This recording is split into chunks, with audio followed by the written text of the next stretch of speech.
Assalamualaikum warahmatullahi wabarakatuh. Waalaikumsalam warahmatullahi wabarakatuh. Perkenalkan, saya Budiono dari CGP Angkatan 4. Kali ini saya akan mensosialisasikan tentang modul pertama, yaitu tentang yang pertama yaitu filosofi pendidikan dari Ki Hajar Dewantara. Terus yang kedua dari nilai dan peran dari seorang guru.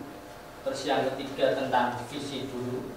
Dan yang keempat tentang budaya positif. Nah, yang pertama yaitu tentang pendidikan dari Ki Hajar Dewantara. Pendidikan adalah persemaian benih-benih kebudayaan dalam masyarakat berkebangsaan. Nah, ini dikemukakan oleh bapak kita, yaitu bapak pendidikan, yaitu Bapak Ki Hajar Dewantara. Terus selanjutnya, pendidikan itu bukan dari pengajaran, yaitu pendidikan menuntun segala kekuatan kodrat yang dimiliki anak agar ia dapat mencapai keselamatan dan kebahagiaan yang setinggi-tingginya baik sebagai seorang manusia maupun sebagai anggota masyarakat. Itu dari Bapak Ki Hajar Dewantara, Bapak pendidikan kita. Nah, untuk filosofi pendidikan menurut Ki Hajar Dewantara, saya buat poster, yaitu guru itu menuntun, yaitu guru menuntun segala kodrat yang ada pada anak untuk mencapai keselamatan dan kebahagiaan setinggi-tingginya. Dalam hal ini saya ibaratkan ada seorang guru, terus ada seorang peternak. Kalau guru itu berarti guru harus berhadapan dengan siswa. Saya ibaratkan ada siswa A, siswa B, siswa C. Sedangkan beternak itu kita beternak untuk kita beternak ayam, terus kita beternak bebek, terus kita beternak burung. Selanjutnya, untuk mencapai hasil yang kita inginkan antara bebek, ayam, burung itu berbeda-beda. Begitu juga dengan siswa. Siswa itu mempunyai bakat atau minat atau keahlian itu yang berbeda-beda. Ada yang suka olahraga, ada yang suka tentang sains atau ilmu teknologi, misalkan dia pandai tentang matematika atau pandai tentang fisika. Terus ada yang bakat tentang seni. Nah, begitu juga dengan ayam. Ayam itu berarti nanti kita ambil dagingnya. Begitu juga dengan bebek. Bebek juga bisa diambil dengan telurnya. Sedangkan dengan burung kita tidak mengambil dagingnya, tidak mengambil telurnya, tapi kita mengambil suaranya. Biar nanti kalau kita ikut lomba itu bisa juara. Seperti itu. Begitu juga tentang treatmentnya. Jadi treatmentnya juga berbeda-beda. Kalau bebek itu treatmentnya harus misalkan dikasih pakan dan lain sebagainya. Begitu juga tentang burung. Burung juga treatmentnya berbeda. Begitu juga dengan siswa. Siswa misalkan siswa gembarannya tentang olahraga, berarti kita harus menambahkan tentang bidang olahraganya, kita maksimalkan. Kalau dia suka tentang pelajaran, berarti kita fokuskan tentang pelajaran. Begitu juga dengan seninya. Jadi outputnya nanti misalkan anak si A itu bisa berhasil lewat olahraga, sedangkan si B itu berhasil tentang misalkan tentang sainsnya atau seninya, dan si C bisa berhasil dengan seninya. Begitu juga dengan tadi bebek. Bebek kita ambil telurnya. Selanjutnya untuk ayam kita ambil dagingnya, terus untuk burung kita ambil suaranya. Seperti itu. Jadi tiap anak itu mempunyai keunikan yang masing-masing atau berbeda-beda. Terus Untuk sistem Among itu ada dua, yaitu tentang kodrat alam dan kemerdekaan, yang berorientasi untuk mencapai tentang kebudayaan, ada kebangsaan dan kemanusiaan.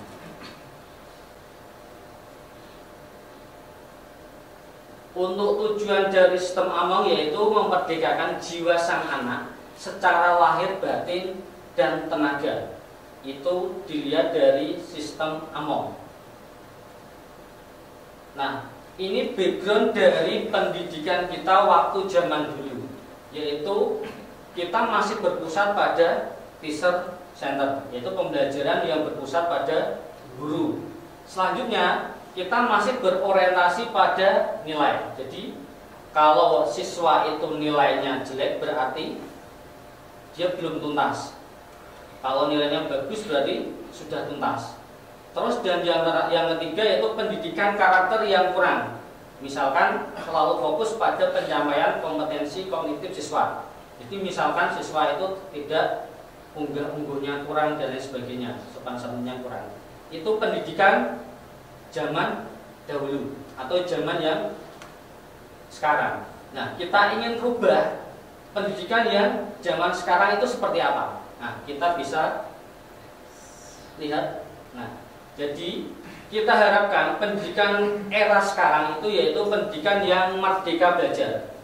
Merdeka belajar dalam hal ini yaitu ada cakupannya ada 4. Yang pertama itu adalah student center, yang tadi itu adalah guru. Nah, kalau yang ini berpusat pada siswa, yaitu student center. Yang kedua yaitu penguatan karakter siswa. Yang ketiga yaitu guru menuntun, artinya guru menjadi pamong dengan memfasilitasi dan memberi arahan ke siswa. Dan yang keempat yaitu student well-being, yaitu pembelajaran yang menyenangkan. Jadi siswa itu merasa, oh saya menyenangkan untuk belajar ini. Jadi diharapkan kalau keempat-empatnya ini diterapkan, kita bisa mewujudkan yang namanya merdeka belajar. Next. Selanjutnya, pemahaman dari nilai dan peran guru penggerak di sini yaitu karakter dan kompetensi yang dimiliki seorang guru untuk mewujudkan profil pelajar Pancasila. Nah, untuk lebih jelasnya saya jelaskan lagi. Nah, untuk nilai-nilai dari guru penggerak tersebut itu ada 5. Yang pertama mandiri, yang kedua reflektif, yang ketiga kolaboratif, yang keempat inovatif, yang kelima berpihak pada murid. Yang pertama yaitu mandiri, berarti kita harus bisa membuat siswa itu mandiri.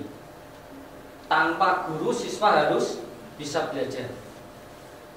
Terus untuk reflektif, nah berarti kita harus bisa, oh setelah pembelajaran kita harus bisa merefleksikan. Oh seperti ini. Berkolaboratif berarti kita harus bisa saling bekerja sama. Misalkan bekerja sama dengan siswa lain, atau misalkan guru yang bisa saling berkolaborasi dengan guru lain dan lain sebagainya. Terus inovatif berarti kita harus bisa menumbuhkan siswa itu berpikir inovatif. Biasanya siswa masa dulu yaitu siswa cuma berpusat pada guru. Tapi untuk sekarang siswa harus berpikir untuk berinovasi sendiri, berpikir inovatif. Dan yang terakhir yaitu berpihak pada guru. Yang dulu pembelajaran kita itu tidak berpihak pada murid, tapi kita untuk pembelajaran yang sekarang yaitu kita harus berpihak pada murid. Selanjutnya untuk peran guru penggerak. Untuk peran itu ada 5. Yang pertama yaitu kita harus mewujudkan kepemimpinan murid. Berarti di dalam kelas siswa harus diajarkan untuk belajar kepemimpinan. Terus yang kedua, mendorong kolaborasi antar guru dan stakeholder. Berarti kita harus mendorong untuk siswa itu untuk berkolaborasi, atau misalnya guru berkolaborasi dengan bisa antar guru atau dengan kepala sekolah atau dengan pengawas dan instansi terkait, misalkan di pendidikan. Terus kita harus bisa menjadi coach bagi guru lain. Artinya misalkan kita punya materi apa atau punya pengetahuan apa, misalkan tentang media yang kalau dulu kan kita masih belum mengenal itu apa namanya komputer, tapi misalkan sekarang misalkan kita membuat media belajar dengan Canva. Nah, kalau kita tahu dulu, berarti kita tidak ada salahnya untuk menjadi coach untuk guru lain. Nah, seperti itu. Terus bisa menggerakkan komunitas atau praktisi. Misalkan ada kegiatan, misalkan guru penggerak. Oh Pak, ada guru penggerak yang diselenggarakan oleh pemerintah. Nah, berarti kita bisa menggerakkan teman-teman kita untuk mengikutinya. Atau ada pelatihan-pelatihan. Nah, kita juga bisa, Pak, ini ada pelatihan ini, ayo Pak ikut untuk menambah skill kita untuk pembelajaran anak-anak. Nah, berarti kita juga harus bisa menggerakkan komunitas praktisi kita. Nah, seperti itu. Terus next slide. Selanjutnya untuk visinya, yaitu kita nanti bisa mewujudkan pelajar Pancasila. Dan yang kedua yaitu untuk merdeka belajar. Jadi visi untuk pendidikan kita yaitu untuk mewujudkan pelajar Pancasila dan merdeka belajar. Next.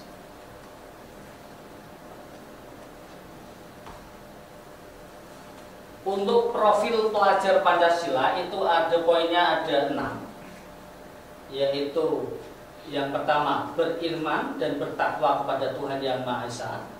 Yang kedua, berkebinekaan global. Yang ketiga, bergotong royong.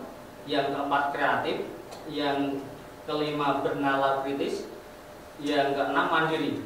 Nah, maksudnya di sini yaitu beriman dan bertakwa. Jadi kita harus bisa menumbuhkan siswa itu harus taat pada agama yang dianutnya. Misalkan agama Islam berarti waktu sholat dan lain sebagainya. Selanjutnya untuk berkebinekaan secara global. Nah, untuk bangsa Indonesia itu kan memiliki beragam bahasa, adat istiadat dan lain sebagainya. Dari kebinekaragaman tersebut itu bukan menjadi malah apa? Dari semua kebinekaan, artinya keragaman. Nah, saling menghormati, jadi persatuan, bukan menjadi perpecahan. Nah, kita juga harus bisa berarti kalau banyak kebinekaragaman itu bukan berarti menjadi persoalan, tapi untuk menjadi pemersatu. Selanjutnya bergotong royong. Ini sudah dilakukan pada zaman dahulu. Contoh, misalkan di tempat Bapak Ibu guru masih ada sambatan atau tidak? Masih ya. Nah, sambatan kalau Bapak Ibu perhatikan kira-kira itu dibayar atau tidak? Tidak ya. Nah, berarti orang itu secara sukarela membantu untuk mendirikan misalkan rumah atau musola atau masjid. Bergotong royong. Selanjutnya kreatif. Kita juga harus bisa menumbuhkan siswa itu untuk kreatif. Bukan hanya untuk gurunya yang nyuruh, tapi juga harus siswanya bisa kreatif sendiri. Apalagi sumber belajar sekarang itu tidak berpusat lagi pada guru. Sumber belajar itu sudah banyak sekali. Bisa internet, bisa YouTube, atau bisa guru yang lain dan lain sebagainya. Terus kita juga bisa harus menumbuhkan untuk siswa itu bernalar kritis. Misalkan ada permasalahan seperti ini, itu harus penyelesaiannya seperti apa. Jadi guru cuma memfasilitasi. Misalkan ada permasalahan ini, anak harus diusahakan bisa menyelesaikannya. Selanjutnya kita harus juga, anak itu harus bisa mandiri. Jadi misalkan ada persoalan, kita harus sebagai guru mengarahkan anak supaya mandiri, bisa menyelesaikan masalahnya sendiri. Seperti itu. Selanjutnya tentang IA, Inquiry Apresiatif, merupakan sebuah pendekatan kolaboratif yang digunakan untuk mengetahui kondisi dari suatu organisasi atau komunitas serta mengembangkannya dengan cara berangkat dari kekuatan positif sehingga terbentuk suasana positif dan apresiatif. Contoh di sekolahan kita, Bani Muslim Padi, itu kita letaknya di pusat kota. Terus untuk backgroundnya Bani Muslim berarti berorientasi pada agama. Selanjutnya tempatnya juga di kota, siswanya banyak. Siswa kita sudah 1.200 lebih. Terus jurusan kita juga banyak, ada 6 jurusan. Nah, dari kekuatan-kekuatan itu kita bisa terbentuk suasana yang positif. Lanjut. Selanjutnya untuk model baca inquiry apresiatif, yaitu yang pertama buat pertanyaan, yang kedua ambil pelajarannya, yang ketiga gali impiannya, yang keempat jabarkan rencananya, yang kelima atur, terus eksekusi. Seperti itu. Dari baca itu singkatan dari disingkat jadi B, A, G, J, dan A, yaitu buat pertanyaan, ambil pembelajarannya, gali impiannya. Jadi kita harus menggali impian murid kita, terus jabarkan kira-kira rencananya murid itu bisa 3 tahun ke depan, 5 tahun ke depan, kira-kira nanti mau seperti apa. Terus baru atur dan eksekusi. Seperti itu. Nah, dari model baja ini tujuannya yaitu menumbuhkan kepekaan siswa terhadap lingkungan melalui aktivitas gotong royong. Tujuan secara umumnya. Selanjutnya untuk tujuan secara khususnya yaitu menumbuh kembangkan budaya Sabtu bersih di sekolah. Jadi misalkan ada yang kotor, misalkan ada lingkungan-lingkungan yang kotor, kita bisa budayakan Sabtu bersih. Baca singkatan dari buat pertanyaan, ambil pelajaran, gali, terus jabarkan, terus atur dan eksekusi. Yang pertama misalkan, contoh yang pertama saja, apa yang harus saya lakukan untuk mengetahui tingkat kepekaan siswa terhadap lingkungan? Nah, kita misalkan membuat pertanyaan itu dulu. Kira-kira apa yang harus saya lakukan untuk mengetahui tingkat kepekaan siswa terhadap lingkungan? Setelah saya membuat pertanyaan, saya ambil pelajarannya. Saya siapkan pihak yang terlibat itu siapa saja untuk menumbuhkan kepekaan siswa terhadap lingkungan. Misalkan gurunya, ada misalkan Pak Bon diikutkan, bisa. Atau misalkan ada Tulmen diikutkan juga. Terus habis itu saya menggali bagaimana perasaan saya memiliki siswa yang pandai berkomunikasi di kelas. Selanjutnya saya membuat kekuatan apa saja yang dimiliki siswa saya berkaitan dengan kepekaan terhadap lingkungan. Habis itu saya eksekusinya siapa saja pihak yang akan saya libatkan untuk mewujudkan rencana aksi saya ini. Jadi misalkan aksi saya tadi itu Sabtu bersih tadi, saya harus buat pertanyaan, ambil pelajaran, gali, jabarkan, dan eksekusi. Selanjutnya budaya positif. Budaya positif itu ada eksplorasi konsep, yaitu tentang yang pertama perubahan paradigma dari stimulus respon ke teori kontrol. Yang kedua kebutuhan dasar manusia.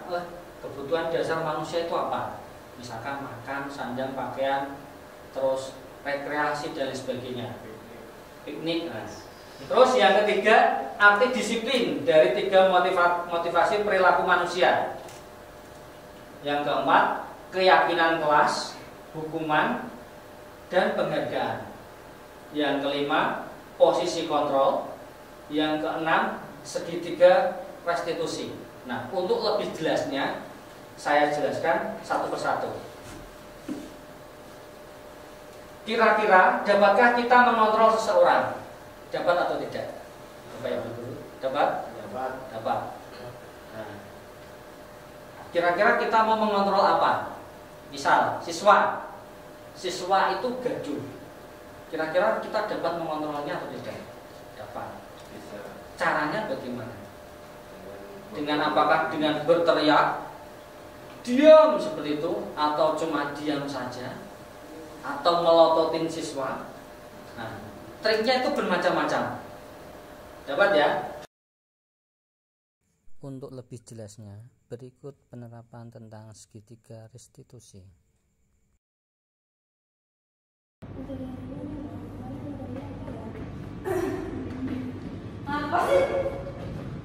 Menurut kamu, apakah itu benar atau salah yang sudah kamu lakukan?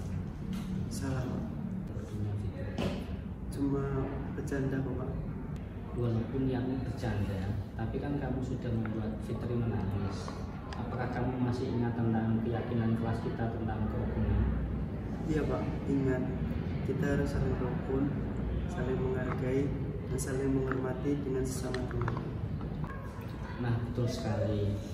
Keyakinan kelas kan sudah kita buat bersama-sama dan juga harus kita taati bersama. Iya, Pak. Saya menyesal.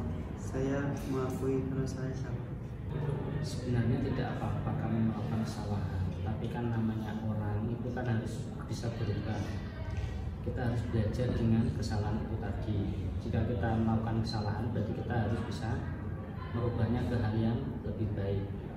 Paham ya? Iya, Pak. Insya Allah paham. Nah, kalau kamu paham, terus kira-kira apa yang akan kamu lakukan sekarang? Saya akan minta maaf kepada Fikri dan berjanji tidak akan mengulanginya lagi. Alhamdulillah, kalau kamu sudah paham, berarti hal yang kamu lakukan sekarang adalah minta maaf ke Fitri, gitu ya? Ya, silakan bisa minta maaf ke Fitri. Ya, Pak. Terima kasih. Ya.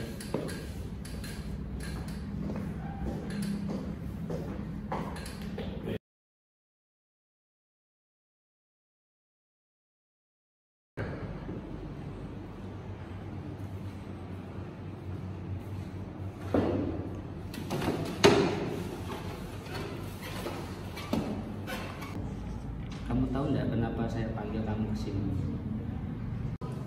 Maaf, Pak. Saya tadi sibuk bermain HP saat pelajaran Bapak.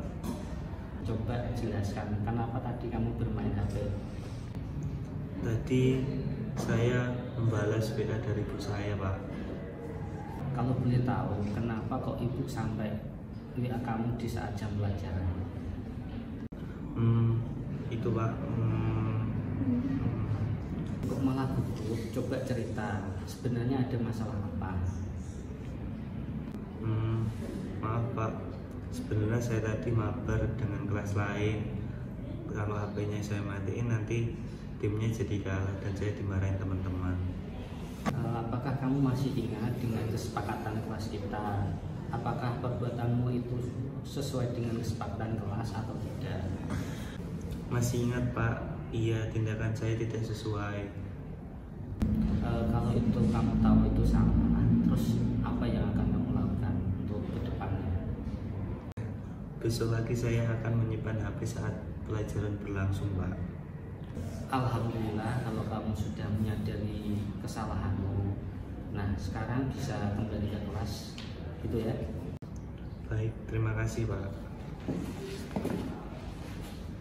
Kalau menurut saya penyelesaian kasus seperti tadi itu sangat bagus. Bagusnya kenapa? Karena siswa itu merasa tidak disalahkan dan tidak disudutkan. Jadi kita diarahkan untuk menyelesaikan masalahnya itu dengan cara yang baik-baik saja dan diminta untuk